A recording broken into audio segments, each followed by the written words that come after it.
Mga kababayan, ang black propaganda ay maruming bahagi ng politika at gagamitin itong sandata laban sa akin ng mga taong nangangarap na makita tayong bigo sa pagtupad ng ating sinumpaang tungkulin sa bayan.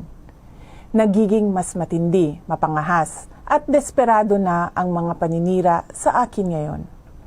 Bahagi ang mga ito ng isang organisadong demolition job na ang layunin ay sirain ang aking integridad at gumawa ng imahe na ako ay isang mamamatay tao, na korap, abusado, taksil, at isang warlord.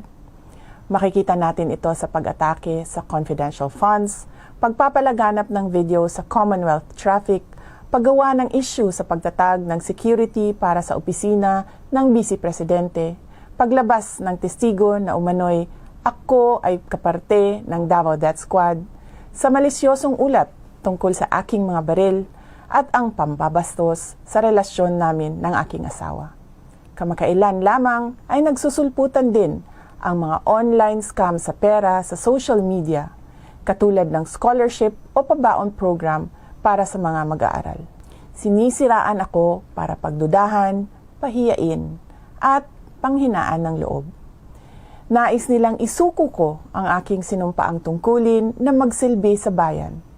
Ayaw nilang magtagumpay tayo para sa edukasyon ng mga batang Pilipino at para sa kanilang kinabukasan na nanganganib sa kamay ng korupsyon, kriminalidad, iligal na droga at terorismo. Taliwala ni ining tanan, daghang salamat sa inyong padayon nga suporta ug pagmahal. Magpadayon ko sa akong trabaho para sa kaayuhan sa nasod. Salamat sa inyong patuloy na suporta sa aking mandato na itaguyod ang pag-angat ng antas ng edukasyon ng ating mga kabataan. Salamat po sa inyong mga dasal. Tandaan po natin na ang mga paninirang ito ay nagkukubli ng mga personal at politikal na interes. At ang mga ito ay hindi ninyo interes.